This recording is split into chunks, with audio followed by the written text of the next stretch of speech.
Hi student, आज की इस वीडियो में हम बात करने वाले हैं एक्सेल में फ्यूचर प्रीमियम वैल्यू कैसे निकालें। तो फ्यूचर प्रीमियम वैल्यू को जानने के लिए हमारे इस वीडियो को शुरू से लेकर अंत तक बिना स्किप किए जरूर देखें तथा चैनल को सब्सक्राइब जरूर करें। हम आ गए हैं कंप्यूटर के अपने मेन स्क्रीन पे। तो हम सबसे पहले एक्सेल को ओपन करते हैं।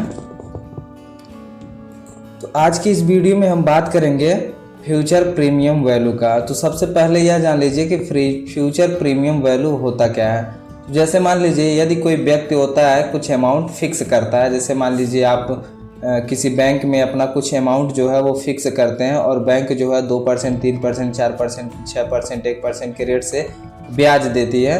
तो मान लीजिए आप 5 साल के लिए अगर बैंक में कुछ अमाउंट को जमा करके रखे हैं तो आपको फ्यूचर में कितना पेमेंट मिलेगा। तो उसको हम कैसे निकालते हैं उसको आइए जान लेते हैं एक चार्ट के माध्यम से। तो सबसे पहले एक चार्ट को हम बनाते हैं और उस पर वर्क करना हम आपको सिखाते हैं। तो यहाँ पे टेबल में सीरियल नंबर दे दिए और यहाँ नेम दे देते हैं किसी का। उसके बाद अमाउंट देते हैं, प्रिंसिपल अमाउंट।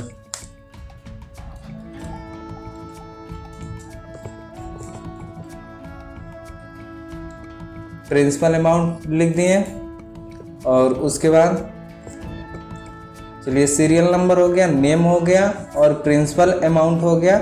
और यहाँ पे हम रेट दे देते हैं। रेट का मतलब है कि कितना % ब्याज मिलेगा। और यहाँ पीरियड हम लिख देते हैं।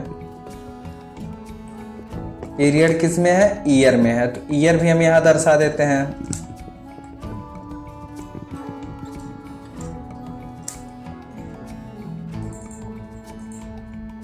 और यहाँ पे हम फ्यूचर अमाउंट को लिख देते हैं।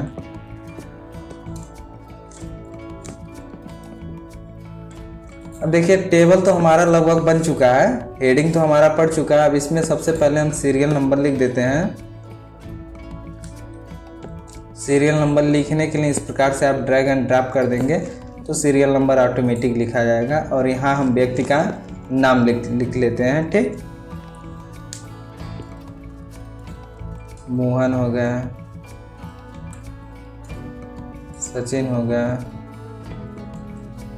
अजय, अमित,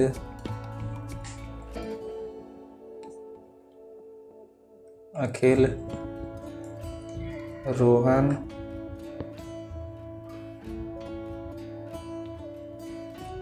सोहन। ठीक, हम यहाँ कुछ व्यक्ति का नाम लिख लेते हैं। और यहाँ प्रिंसिपल अमाउंट। प्रिंसिपल अमाउंट का मतलब क्या होता है कि जो अमाउंट हम जमा कर रहे हैं उस अमाउंट को हम यहाँ लिख लेते हैं। तो सपोज दैट 8500, 9500, 10,200 हो गया, 14,000 हो गया,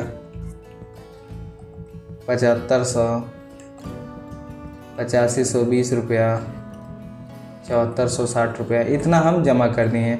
अब रेट क्या है? कुछ बैंक 2% का ब्याज दे रही है, कहीं 4% का आपको ब्याज मिल रहा है, तो कहीं 3% ब्याज मिल रहा है। ठीक, इस प्रकार से आपको ब्याज मिल रहा है। तो यहाँ पे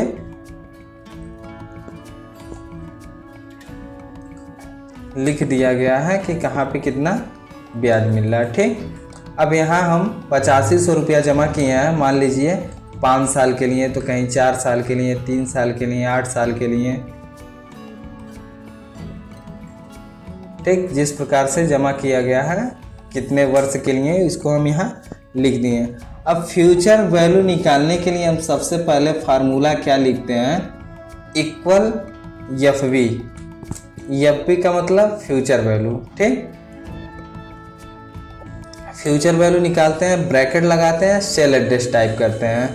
ठीक, तो सेल एड्रेस टाइप करने के लिए सबसे पहले आप किसका क्या मांग रहा है? यहाँ पे रेट मांग रहा है। तो रेट क्या है हमारा? रेट का सेल एड्रेस है D2। D2 हम यहाँ टाइप करेंगे, D2। और यहाँ हम भाग देंगे 12 से। क्यों भाग देते हैं 12 से? क्योंकि हमारा जो रेट लगता है, वो ब्याज जो लगता है वो 70 के लिए लगता है। ठीक, तो हम यहाँ पे 12 से भाग दे दिए। फिर हम क्या करेंगे, यहाँ कामा लगाएंगे। कामा लगाने के बाद अब हमसे मांग क्या रहा है, नेट पीरियड। नेट पीरियड हमारा क्या है, 5 साल। तो हम 5 साल, इसका सिलेबस क्या हो गया, E2 हो गया, E2 लिख दिए। बट यहाँ पे हम मल्टीप्लाई 12 से करेंगे। मल्टीप्लाई क्यों करेंगे, क्योंकि हमारा जो पीरियड है वो सत्र में है और इसको हमें महीने में कन्वर्ट करना पड़ेगा, क्योंकि ब्याज भी हमारा महीने में है तो हमारा पीरियड भी महीने में ही रहना चाहिए। ठीक, उसके बाद हम कामा देते हैं। कामा देने के बाद यहाँ पूछ रहा है क्या, PMT। तो PMT तो हमें निकालना नहीं है, फिर हम इसको कामा देंगे,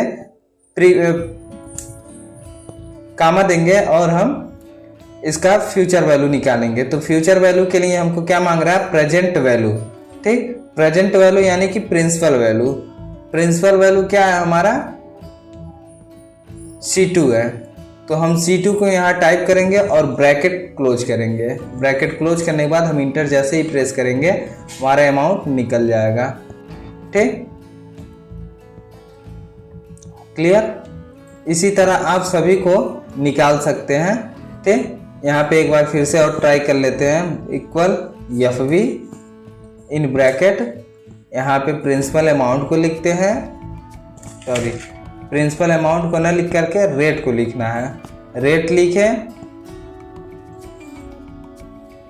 12 से हम भाग दिए, फिर कामा, पीरियड टाइप किए और इसको मल्टीप्लाई किए 12 से, फिर कामा और एक बार और कामा देंगे, फिर प्रेजेंट वैल्यू इसको लिखेंगे यानी प्रिंसिपल अमाउंट और ब्रैकेट क्लोज, इंटर।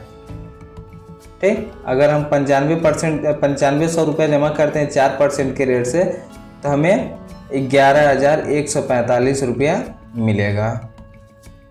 ठीक, इसी प्रकार से हम बाकी सभी को निकाल लेंगे। ठीक, तो वीडियो अगर समझ में आया हो तो लाइक ज़रूर करिएगा तथा कमेंट ज़रूर करिएगा। अगर किसी चीज़ की कन्फ्यूजन होगी इसमें तो आप हमें कमेंट के माध्यम से ज़रूर बताइएगा। अगला टॉपिक हम ज़रूर उस पर बना देंगे।